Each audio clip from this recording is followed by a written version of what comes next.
I know that you all would like to go back and change the decision, but I'm so proud of the pilot, the Navy pilot that was piloting the Southwest flight and was able to land that plane. And she tried to be in the Air Force first.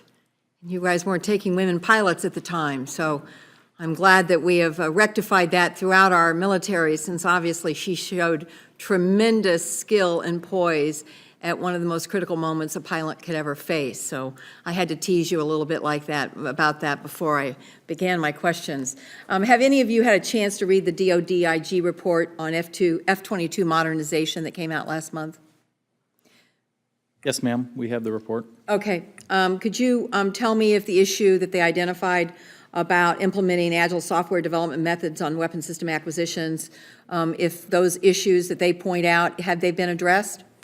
Ma'am, we had already identified those issues and had started taking steps. We're doing an agile acquisition. We're implementing agile developmental ops procedures in that platform to try to accelerate capabilities to the field.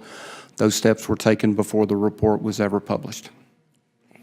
Do you believe that all of the issues that are identified in that report have now been taken care of? Can I go through my IG list and check all of those off? I believe, ma'am, we've addressed those issues. There were certain things they had in. We did not concur with exactly the wording they had there, but I am very comfortable, and I've had emails even on it this week, as to how we move forward to be more agile and how we do that software development to move forward and provide those capabilities more quickly at the speed of relevance into the field. As always, when you have a disagreement with the way a finding is, as an old auditor, I'm picky about this. If you disagree with the way the finding was written, but not the substance of the finding, I think it's important for us to understand that. So would you mind if my staff followed up to find out those findings that you didn't concur with, what the basis of that was, to make sure that we're not overlooking the forest for the trees? Happy to have that, ma'am. Thank you.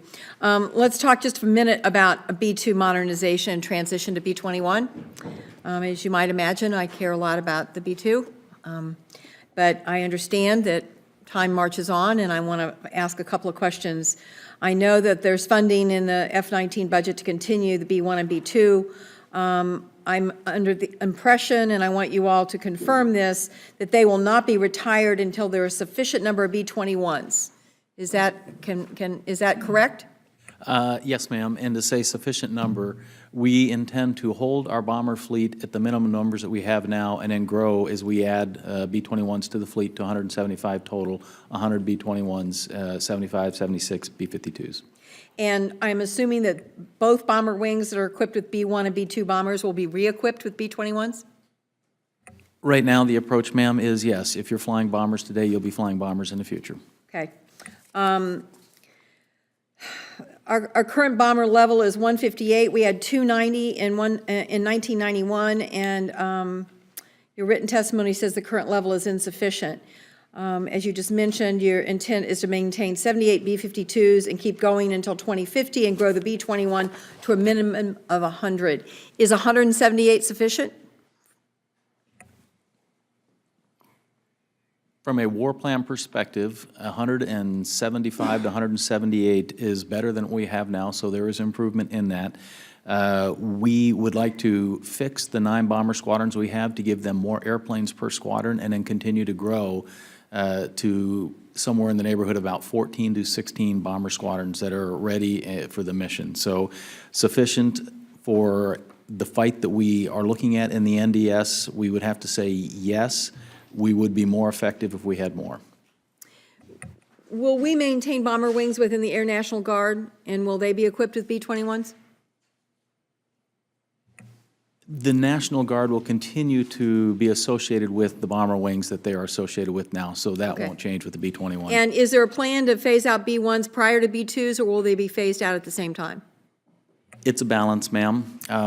Mostly, the B-21 is going to be our penetrating bomber of the future. The B-2 is our most expensive bomber, even though the numbers are small. So the bomber roadmap, from my understanding, is going to start with initially B-1s phasing out. Once we have capability with the B-21, then we'll look at the B-2 fleet and then move back to finish the B-1 fleet. So that's, you'll see both of them phasing out in the 2030s. Okay. Thank you, Mr. Chairman. Thank you,